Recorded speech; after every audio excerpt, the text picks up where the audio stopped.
So I'm very much in the fruity area. Okay, so I no, know that you guys are not like that at all, but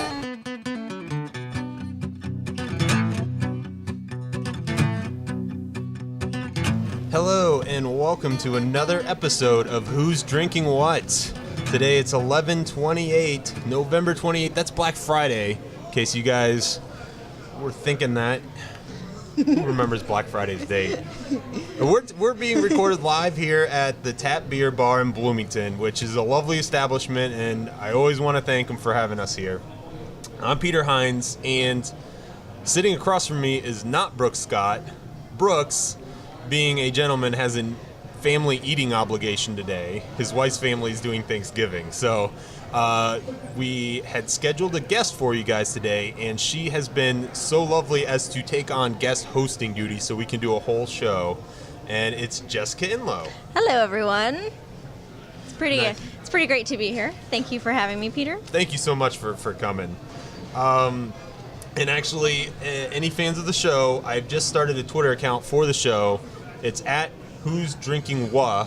I couldn't get the T on the end because it was too long for Twitter, and there's no apostrophe between for the Who's. But yeah, Who's Drinking Wha? Follow us. It's pretty hip, really. Yeah. Thank you, Twitter, for forcing us to be hip. Now we have our first beers in front of us, and I really won't torture us anymore by making us just look at them because they look delicious. Mm-hmm. So Jessica, let's dig in. Cheers. Cheers. Whoa, that is strange. Sometimes you read a description, it's not what you're expecting. And I will just go ahead and read you my description. I got the Dark Horse Brewery, and their brew is the 4 Elf. It's a winter warmer. Now, can we comment on the fact that it is a number 4 for That's a good 4 call. Elf, because Dark Horse is being hip as well. I think the lack of apostrophe and the lack of a T in a Twitter comment was destined for today. I'm just saying that. I apologize for the interruption. Continue, Peter, with the No, description. not at all. No, it says that it is a spiced winter warmer brewed with nutmeg, clove, allspice, and other holiday flavors. Mm-hmm. And it really has the sharp spice taste to it. A lot of clove, actually, I feel like, is the predominant taste. Yeah. Well, may I try it? Absolutely. Because I'm interested now on... What's funny is this is the exact opposite end of the spectrum. This is a very dark beer, very opaque. And Jessica has, I'm just looking at it, a very golden, fairly translucent. It's definitely... I'm getting my vitamin C with the Boulevard Ginger Lemon. It's a Radler. And I think I just messed up my palate, though, having your Dark Horse. I'm sorry, you know what? And we have pretzels for that reason. So Perfect. if you guys hear a little crinkling, Gotta get my that's what's pretzel going on. No,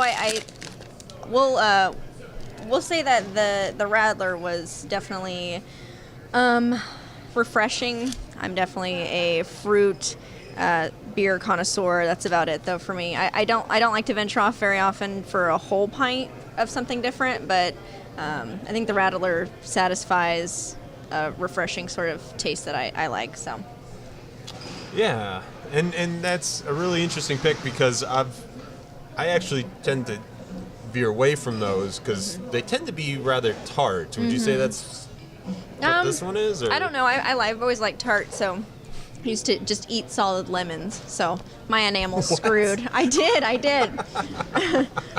I feel everything. Cold, hot, everything. When the wind blows the wrong way, my teeth hurt. But I don't know. I like it. I like the tart. And you get your vitamin C. Yes, So, always important. always important. Keep the cold germs away. During the holidays, especially. Yeah, oh man, I probably need to eat some lemons. Well, I mean, in the Radler, it's got it's a soda, so that's what, if you don't know, a Radler, normally they'll have soda mixed in with it, so it's carbonated more than a regular beer. So I like that too. I like the ginger in it as well. So That's very interesting. That sounds very refreshing. yeah. definitely. Well, it's interesting because during the summertime, I always look for radlers, and they're actually not as common here at the tap during the summer as they are in the wintertime, if I find, which is weird because you'd want something more refreshing when it's warm. But Yeah, you see a lot of shandies in the summer. Is that kind of similar to a shandy? Yeah, I think a shandy is much. I don't want to say hoppier. I would like to say that it's a lot thicker. It's just it hits harder than a radler does. So Okay. yeah. Cool. Well, thank you for picking that. Definitely love the variety on the show. Well, thank you for the pretzel. Yeah, I'm glad. The winter warmer is its own experience, but yeah, it's very different from a radler. I think it's the allspice, which is just as general as it could possibly be. Yes. They should have an all in every spice. That's what I think. Now, Jessica, like I said at the top of the show, it is Black Friday. Yes. Are you one of those people that likes to go out and do that shopping? It depends on who asks me that. Okay. You mean like maybe you were shopping for somebody? No, fortunately, no. It was for me. It's all for me. But I like the. I think I like the fact that I would be more of a Saturday small business shopper than I am a Black Friday shopper. But I'm working my way over there. It's just. I gotta get my fix. I was up at 3 o'clock this morning at a big box store that I will not name at this time. Hilarious. So. Well, the only Black Friday shopping I wanted to do was for some beer. Yeah. I nailed it. Done and done. So did Big Red have their 50% off? Oh, God, no, I didn't even think about that. Maybe I'll have to buy more beer. Yeah. Is Big Red a small business or a big box store? I just don't know. Living in that's a southern tough Indiana, call. I don't know. Well, they own a bunch up in Indy, too, so, I mean, it's technically a local business, but I don't know that I would necessarily call them small anymore. Right, yeah. They're no Walmart, but... So that doesn't count, Peter. I'm sorry. You're a big box store now. Yeah. That's all right, They get big for a reason. They're doing what they're doing good. Yeah, they are. But, the one thing I do hope for all the people that are working at the actual box stores, your Walmarts, Targets, Best Buys, what have you, I feel actually kind of sick that they started opening on Thanksgiving. Mm-hmm. And I just hope that the executive boards in those stores are going out and working themselves. Oh. Or somehow involved in that process, that they're going to ask their employees to show up. Oh, they're not. They're sitting on their $500,000 couches with big shiny bellies, turkey lying on them, and their big stogies. That's happening right now. Their favorite dog laying on the bearskin rug in front of the fire. It's a conundrum, really. Imagine that smell. Just imagine it. Oh, that would be old man belly, turkey, and smoke and dog. Like, how your nose runs in the wintertime? I stuff that with toilet paper. They stuff that with $100 bills. So, You're right. They're living different lives than we are. and we now all know what big box store owners are doing on Black Friday. Thank you for illuminating You're that for welcome. me. You're welcome. No, I think that I used to work at a big box store, and I would have to be there on Black Friday, and I didn't really appreciate it. But, we don't recognize the folks that work on Thanksgiving Day and New Year's and Christmas Eve at social work locations and places where social services are provided, and that happens all the time. I just think that we need to be aware of those people during those days, because that's true. we put so much attention on the capitalistic part of it whenever people actually need help on those days in retirement homes and nursing homes and and foster homes and things like that. I mean, I don't know, I'm just blabbing at this point, but I just think it's important to notice them. I get what you're driving at, that you are a much better person than I am, I think, is basically what I'm taking away. I'm so stuck in my own world that, no, you're right.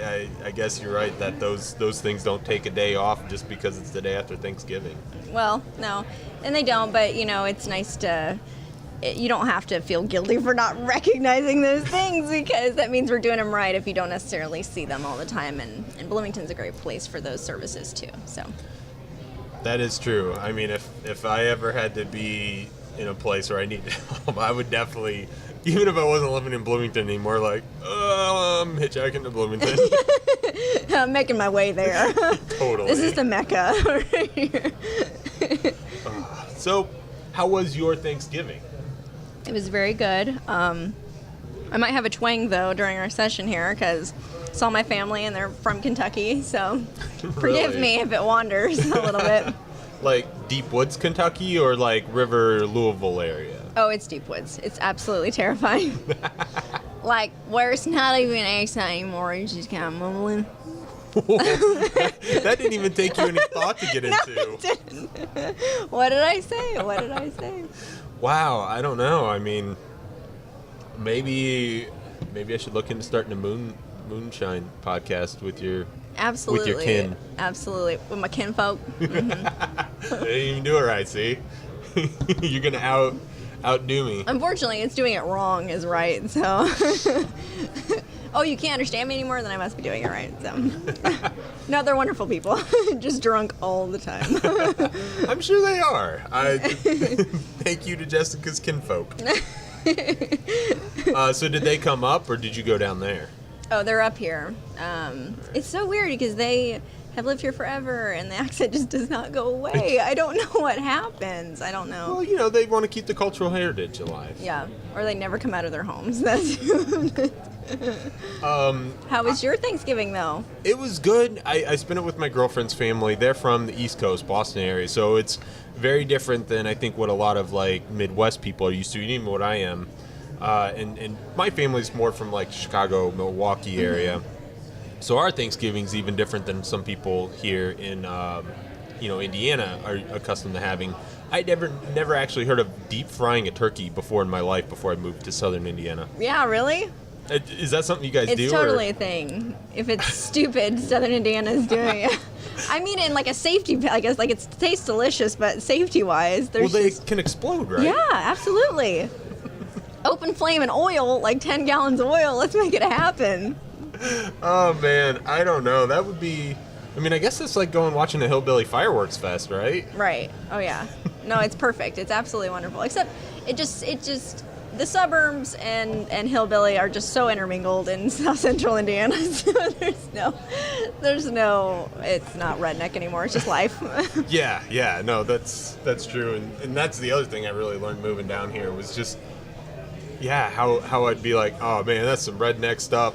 And then it's like, but then they're also very fond of recycling and very cognizant of their eco impact. And it's like, huh. Oh, yeah. No, it's a neat area. Yeah. It's pretty fun hearing the clashing of the beer bottles and the recycling bins every Saturday morning. So it's great. I love it. I actually really like looking in just to see what other people are drinking. Like, because it is such a great beer culture down here that, you'll still find your Buds and Millers and Coorses, but not, I wouldn't even say it's 50%. Like, you look into recycling thing, well, and maybe it's the people who are recycling. It's maybe the other part. Well, of that. Absolutely. No, I mean, Bloomington's a great place for it. My first drink that I ever had at a legal drinking age was a local craft brew, and I don't think very many people can say that. So I don't know. You don't realize it till you go to other places. So it's great. You want to hear what my first drink was? And this is not at a legal drinking age, but this is when you're hanging out and Dad's like, "Hey, you wanna try this?" It was a Stroh's. Which I'm not sure is still around, or if it is, it's for a nickel. Okay. Okay. Terrible beer. The shame on your face right now is just. It's not a proud thing. It might be the first time I've actually admitted it in a public setting. Well, to be honest, you get comfortable with what you drink sometimes, and some groups will only drink Miller Lite until the day they die, and then some groups will only drink Upland Wheat until the day they die, and others will have what was yours again? 4 Elf. The 4 Elf. Others will have 4 Elf until the day they die with the old allspice. And that is really, I mean, it's kicking. I don't know if I mentioned earlier, now that I'm about halfway through, it is super smooth. Dark Horse nailed that, and it is just so spicy. It is weird. It's very good. No, it is good. It's just, it's striking. Mm-hmm. It's crafted well. Now, would you like to try my Radler after you have a pretzel and then come back, or would we like to... I might hit that on a break if Gotcha. you're going to be generous. Absolutely. But real quick, I did want to ask you before we do throw it to a break, and then we'll come back. We finally named the taste testing game to Pick Your Poison. Okay. So we'll see how that goes. But you kind of brought it up, but what was the time where you realized, hey, there's more to beer than just, getting drunk on it, where craft beer and taste kind of seemed important to you? Do you have like a story about that? Sure. Obviously, like I said, my first drink was a craft beer, a local craft. But I think it wasn't local, but it was, I think it's German. It is a Stiegl Radler. So it's a Radler as well. Now, I've had a ton of craft beers before then. I have had lager, pilsner, stouts, all, IPAs, everything.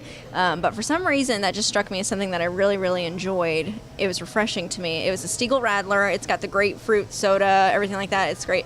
And maybe, do we have time for a story for a second? Oh, please do. Before the break? Well, I mean, the best man at my wedding, he was in Germany for a while and did he was on some sort of, mission trip or something like that.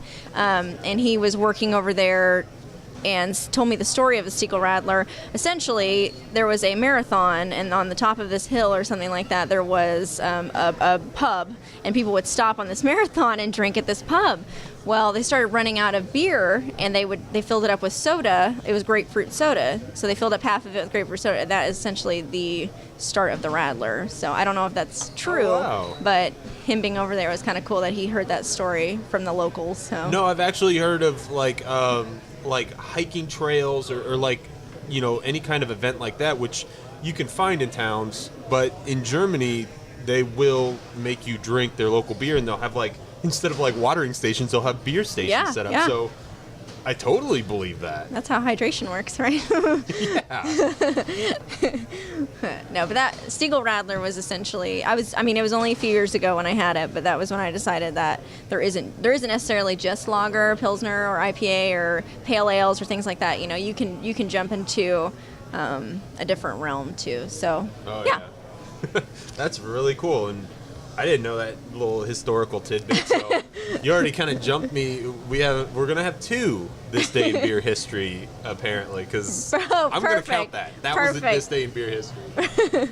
All right, we are gonna take a break. I'm gonna go down and get some samples to test Jessica, and I hope you guys stick around and have been enjoying. Thank you.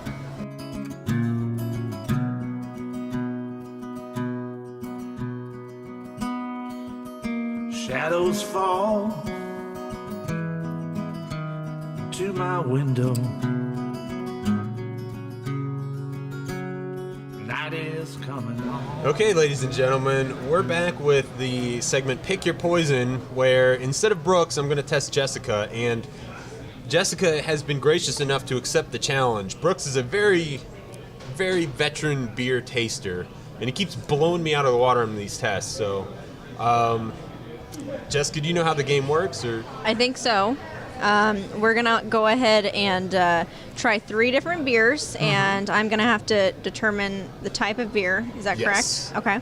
And then choices on names, right? Yep, and to be a little lenient, because I didn't know your beer history coming in as well, I'm just going to give you 2 options and see if you can get the description from the menu off of what your tongue is saying back to you. Perfect. I could totally do this. And I guess I'll let you tuck into the first one. Alrighty. This one's a little bit of a joke between us here. I'll let you tell it. This is my mistake, so you can rub it in. Well, this may or may not be round 2 of this beer, but that's okay, because I think it's awfully tasty. Peter did not do his homework. I got 3 samples, and I didn't realize that one of them was going to be colored exactly the same as another one. So this is our second go, take 2 on this segment, because I thought I was handing you one type, and Jessica's like, is it an IPA? was like, no. Why would you think it would be an IPA? Then I tasted it, and she was absolutely correct. And now I'm drinking it again for fun and for flavor. Yes. Is what's happening now. She has nailed her first guess as an IPA. So now that we have that, both of these are on the same side, and I gotta be on the right side of the menu here. All right, Jessica, it is between the Sun King Bitchin' Camaro Okay. and the Stone Drink or Enjoy by 122614. Okay, let's go ahead and read the descriptions on these ones. So the Stone Enjoy by 122614, a date, is described as, while freshness is a key component of many beers, especially big, citrusy floral IPAs, Stone demands freshness and consumption by 10/31/14. I think that's a typo there. That is a typo. Or I'm going to get salmonella. That's what's going to happen. Okay. But yeah, so, I like the name of that one, and that they actually made a seasonal for a specific time. Mm-hmm. Well, I mean, maybe two specific times. Okay, so we've got the Sun King Bitchin' Camaro is described as brewed with a hefty amount of flaked rye and heavy doses of American citrus hops to balance the spicy kick in the malt and give this beer a big hop finish. I'm sorry, it's very dark back here, folks. I'm unable to see very well. That's okay. Working with the lights off today. So they both got some sort of citrus flavor in them. Now, I will say, I don't know how experienced you are in IPAs, but when you have the rye in it, it usually gives it a little bit of a drier taste. Uh-huh. And it does, where it says spiced, it's not like my allspice here. Right. But, yeah, it's more of it does have a spicy tingle. It's got to an it. undertone, yeah, for sure. I'm going to go ahead and go with the Sun King Bitchin' Camaro. Nailed it. Nailed it. Hey, what's up? You were Heyo. all over this IPA. You guessed this IPA. You guessed the right one. Yeah, just because I'm a Radler girl doesn't mean... I know. All right. No, this is all luck. This is all luck that's happening right now. It's all right. You got to take it sometimes. All right. So I'm going to let her gobble a couple of pretzels to clean that taste out. Because the next one is going to be, I feel like, a fairly unique experience from that IPA. Okay. And go ahead and get into it whenever you want. Sun King is a brewery that's up in Indy. And I couldn't find a start date on them, but I think it's within the last 5-6 years. But it's a really cool brewery. It's got 5 different owners. They're expanding rapidly and getting a lot of experimentation out of it. Right, and I know you've talked about Sun King quite a bit, but living up there for a while, they have such a presence everywhere. In Baker's Life, I'm sorry, I don't know what the Indian Stadium is. Do you know that? Oh yeah, Victory Field. Right, Victory Field. They've got their own section over there too, and they've got their own lager, I think. During the year, it's called Sun King Indians. I don't know if it's a lager or pilsner or something. Really? That they just serve at the games? Well, they serve it here too. They'll take it here seasonally during baseball season. That's delicious too. I love that one. So I'll have to look for that. I did not know that. That is really cool. no, it's great. Let's dive into the second one. Okay, she's in the next one. This is the one that has the same color as the IPA, but I promise you should not taste the same. Very good. It's very good. Sun King, well done. This is where I get iffy. Okay. Let's go ahead and go with, what types here do I got? Maybe we'll say a wheat. Ding, ding, ding. Holy Boom. crap. All right. I mean, The you weren't 100% astonishment on it, Peter's but- face is remarkable. Well, and maybe the color will be one of your clues, but when I picked it out, I didn't realize that it was going to, I thought it was going to be a little more golden than it is. Right. Okay, so what you're choosing between here is Carson's Red Dawn, Okay. which is, here, I'll give it to you here. Okay. And then Bloomington's own Upland Wheat, All right. which Well, is a staple of the community. and that's interesting Have you had that one, the Upland That Wheat, was my before? first craft beer I've ever had. Uh-huh. Nice. You know, I don't know. I haven't had the Upland Wheat in a little while. But because of the color, I'll go ahead and say Carson's Red Dawn. You nailed it. Got it. Good. It said that it was a little more of an amber wheat. I didn't realize that it was going to be that deep of a color. But, Right. Yeah, I kind of looked it up. Carson's is a brewery out of Evansville. And they've been around since 2012, so they're fairly new. But it sounds like they're well on their way to really having some exciting beers. I was checking out their webpage. It's really cool. Great. No, it's Upland's definitely got a certain color, and this doesn't resonate that necessarily, but it's very good. It's not as strong. I don't think it's as strong as the Upland Wheat. Upland Wheat's definitely got a lingering taste. So Yes, yeah. It has a very full taste curve. It stays on there for a while. So very good though. Cool. All right. And then her last one coming up here is a very deep colored brew. Mm-hmm. She's got the pretzels in. She's ready. Taking a sniff. Nom nom nom. Okay. Taking a whiff. And this one, it is definitely a type of beer. Okay. I'm not sure that you're going to be able to pick it out because it's one that maybe doesn't have the history of some of the other types. Okay. I don't know if I gave it away too much, but Well- I'll let you kind of dive in. I'm thinking either can I say either or? Can I say that? Yeah. I mean, you I mean, you're not gonna be able to give me hints, but read my poker face. let's get started on Lady Gaga. I might lose my mind. No, I'm gonna say a porter. Interesting. I can see where you're getting that. It is not a porter. Okay. Can I just? I don't have to get any brownie points for it. Can I say stout? Is it a stout? It's not a stout either. Okay. I'm digging myself in a hole. That's No, okay. no. And this one is a little bit of a trick, actually. Okay. Because it's a winter warmer. Okay, so it's seasonal. It's very seasonal, and Throwing me curveballs on my first day, Peter. I see know. how it. I picked it because it's a cool seasonal. It's one that I've only really started seeing popping up on menus and as a type for maybe the last 3 or 4 years. Okay. But yeah, it's really cool. And now to give you your choices, there are only 2 winter warmers on the menu. We have the Breckenridge Brewery and their Brew the Christmas, Yep. and then the Dark Horse 4 Elf. Well, I think we're gonna go with. Let's give the description. I think we gave the description of the Dark Horse 4 Elf. I'm sorry, I missed the last wheat description, but the Breckenridge Christmas is this winter warmer has a sturdy texture and rich flavors of caramel and chocolate. I'm gonna go ahead with that one. You're gonna go with that one. I set you up the whole You way. did, This you is the did. 4 Elf.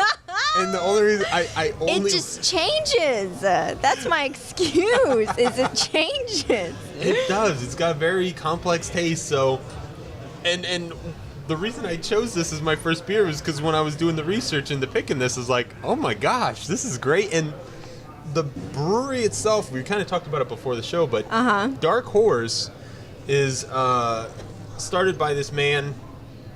Aaron Morse is the head brewer / owner, and this guy, when I've gone on to a lot of the beer websites researching this, this is by far the coolest one because this guy is doing his own thing. A lot of places say they're doing their own thing, but it's not just in his brewing. But here, I'll read you his bio page. This Okay. is, I'm assuming self-written by him. Mm-hmm. And even his title is the skipper / head brewer / owner / fearless leader. And just a few sentences here. I like to swim with my little friend Sam. He is a small guy who loves to play in the water. He likes to eat bananas and talk about stones. Every now and then we stop and punch each other just for the satisfaction of swinging our fists. You can't bring Sam down. He is 12 foot 3 inches tall and loves honey. And then it kind of goes on. This is the coolest guy Oh, totally. I've ever read an autobiography on. And even their company history page, it's not just like we were a passionate group of brewers who joined together, blah blah blah. Which I'm not trying to down anyone who has that on their history page, because that's, I'm sure, a great story how it happens. Mm-hmm. This man, and if you guys go on Dark Horse's website, read the whole thing, because the first paragraph you get a little confused. And you just keep going with it, and it just all comes together. It's not real long either. It's not a whole page, but It's so a journey, really, is what it is. cool. It is.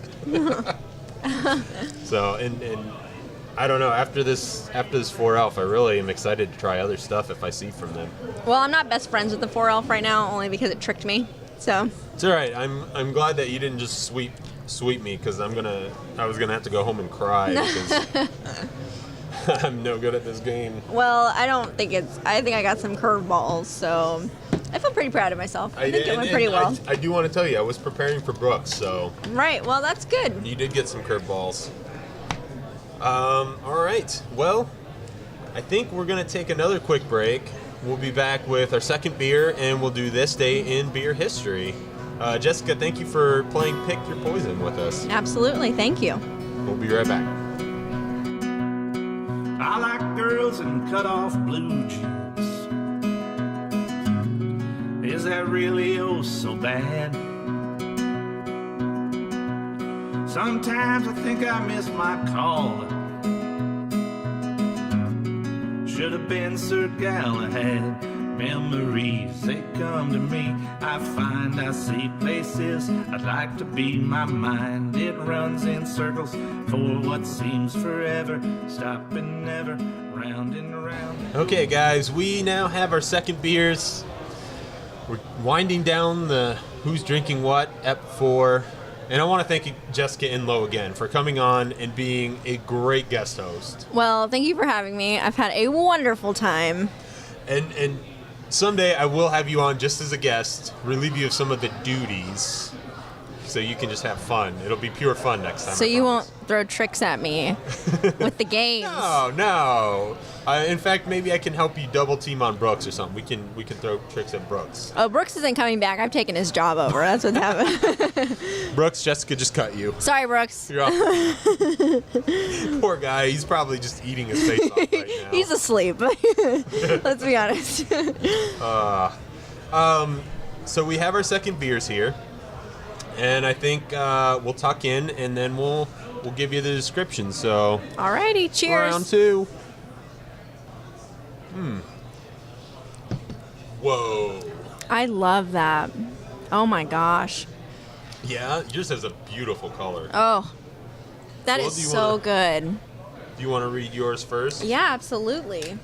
Okay, so the Jolly Traveler from Vermont, embracing the flavors of the season, Jolly is the first ever winter shandy with notes of orange, pomegranate, and spice. Oh, it's so good. Pomegranate, that's an interesting ad. And so is the orange. I mean, like, I don't normally go with the orange. I'll go with lemon or grapefruit or something, but Good point. oh my gosh, it's so light at the end. Like, you don't even remember you drank it, but then you hit it again and it's full. So And good. it's got a darker color to it. Anybody watching the YouTube slideshow, I kind of boned up the first beer's pictures, but this one you will see clearly, and man, that does look delicious. The foam's almost like a pinkish color if you see it. Don't you love that when the foam, it's not white, it kind of has like a different color? Like, I love stouts that have like a brown foam. Yes, yes. It's very, very pretty. And I went with, because I was so inspired by the Pick Your Poison game, I went with the Stone Enjoy by 12/26/14. Mm-hmm. And I just love the premise that they've made a beer specifically to expire at Christmas. Well, that's when all joy ends, really. So How bad are your New Year's? I don't know. All Jessica's resolutions are, I'm not going to be depressed this year. Apparently, that's my guess. And they're the same every year because they never work. Womp, womp, womp. Aww. Well, maybe we'll work on Seth giving you New Year's hugs or Except something. with this Jolly Traveler, it makes me awfully jolly. And you know what? That's got to be like a reference to Old St. Nick, right? He's jolly, Oh, right. I mean, traveling around the world. and drunk, too. That's right. See that? Rudolph and Blitzen and all you other friggin' reindeer. Too many. Cookies! Where are the cookies? That's hilarious. That would be. Can we remake the claymation Rudolph, but with that Jolly Traveler singing it? Yes. One eye half open with a claymation. His lid's falling over. Oh, that would be great. Absolutely. Actually, before I get into mine, have you seen that Rudolph special in a while? Oh, yeah. I love it. It is. I mean, what was it? Made in the 50s, 60s? I don't know. Is it creepy to you now? Is that what you're saying? No, but it's. And you know, like, it's been great. The social movements that we've had lately, where, you know, we're a lot more groups are in equal states. The scene where Rudolph, I think, just takes off, and his dad, was it Donner, I think is his dad? I think so. Talks to his mom. It's like, this is no place for the women folk. So unbelievably sexist. And they're like, oh, you're right, dear. I don't think. Oh, you're right, dear. Good job. I like that one. I don't think sexism applies to reindeer, does it? Because I the guess claymation has no genitals. They just have eyelashes. That's the only determination. Well, Clarice has a bow. She does have a bow, but Clarice is a slut. I'm good. She thinks I'm good. She thinks I'm cute. And that's how he won the reindeer games. A doe? A female doe. We are going to have you on. This is fun. All right. Well, I did take... I'm going to get back to mine. Sorry. Okay, no. We digress. The Stone Enjoy by 1226. And again, the reason I took this is because I love the idea that they have a seasonal beer. And also, a few shows ago, I had the Stone Double Arrogant Bastard, which is one of my favorite beers I've had on the show so far. So I want to follow up them. And Okay. we kind of read it earlier, but yeah, it's when freshness in a key component of many of these beers. It's so dark up here, especially the big citrusy floral IPAs, and that they demand consumption by 1226. Absolutely. And this beer is so alive. Like, every little ingredient, I can taste it. There's no... It's not sharp, though, you know? It starts sharp. Like, you know how when you drink a beer, like, the front taste buds hit first, and then, like, you kind of get, like, you can tell if it's smooth or, you know, very alcoholic or something, and then you have that lasting taste on the end, on the back of your tongue. That first hit, it's almost like it's stabbing your tongue or like beer lava hitting it.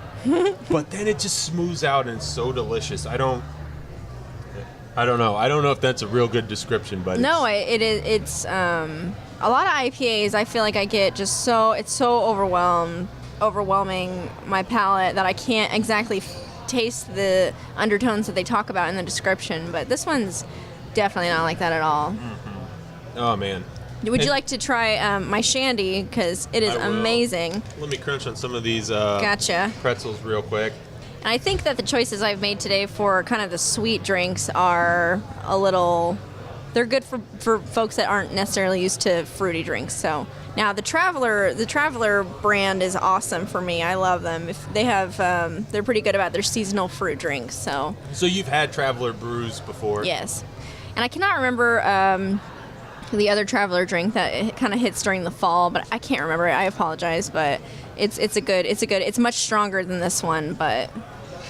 Yeah, and I mean, being up in Vermont, you know, that some of the best fruits come from up there with their orchards. So I bet they have just some of the best. It's awesome. No, I love it. All right, I'm gonna give it a taste. Thank you. Take a dive.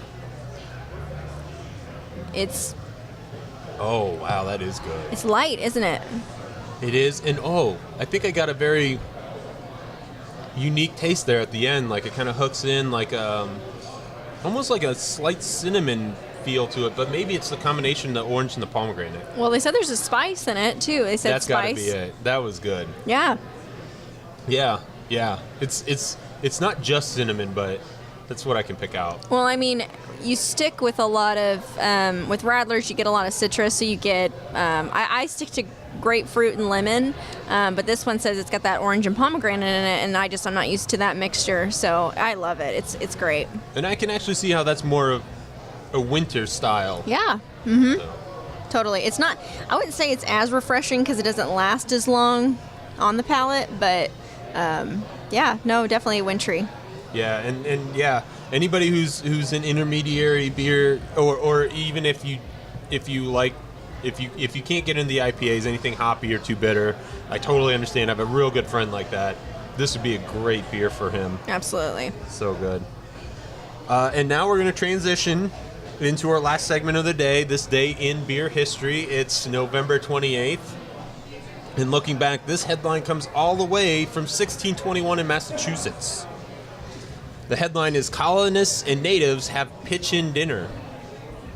Today, in the clearing past Plymouth, the religious refugees from England throw a pitch-in dinner for the local native tribe.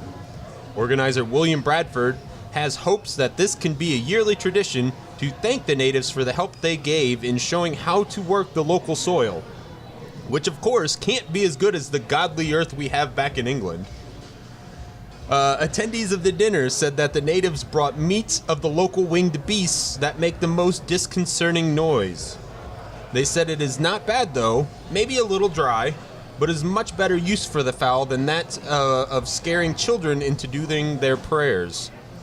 Edward Winslow brought one of the town's cask ales to share with the natives. They did seem to like it, it was said. Winslow stated, "It may not be the most fair trade. Our ale is such a treasure that they now get to take with them. But I guess we did need the agriculture tips. Maybe the next trade can favor us, though." Using fowls to scare children is genius. Mm-hmm. I mean... Yeah, and I mean, that has to be turkeys they're referring to, right? I think they're... Yeah, I mean... Using the bird as eating, as food, and as scaring the children, it's genius, really. Yeah. You're getting the most out of your animal. This is also, I guess, showing how the tradition of passing ales from one culture to the next. Right. I mean, right now we're passing ales back and forth. Mm-hmm. It's flu season, but we feel comfortable with one another that we can do that. Yes, and luckily you started with the vitamin C, so... I mean, I'm good. I got ginger, I've got citrus. I'm good. I think Peter might be allergic to ginger. He's swelling up right now. So. That or the Thanksgiving has just hit my midsection something, but I'm definitely bigger He's than swollen. I was at the beginning of the show. Swole, girl. Oh, boy. Well, Jessica, I'm glad you had a good time. Was there anything you wanted to say before we close out the show? No, I think that I am extremely happy that I joined. I only think that I'm extremely happy that I joined this. no. Wait till we get it on there and all the response. Except for, it's great. I appreciate you having me, and I've enjoyed coming to the tap on this wintry day, and make sure my belly full of turkey's all saturated in beer. It's wonderful. Had a great time. Thank you for having me. Well, thank you again, Jessica, and hopefully next week we'll get Brooks back, and we will definitely try to book Jessica again as a guest. I want to thank everybody for listening. This has been another fun episode of Who's Drinking What? Drink on. Sitting on my bed in my red pajamas, watching Michigan State take on Indiana, and honey, thought you'd like to know. I don't mean to be apologizing, and I hate wasting time philosophizing, 'cause baby, I'm a little bit slow. I know a lot of people catch on to things quicker, and maybe I spend too much time with my liquor, and I stand still while the others go. And I never get jokes until hours later, and then I crack up in a crowded elevator, 'cause baby, I'm a little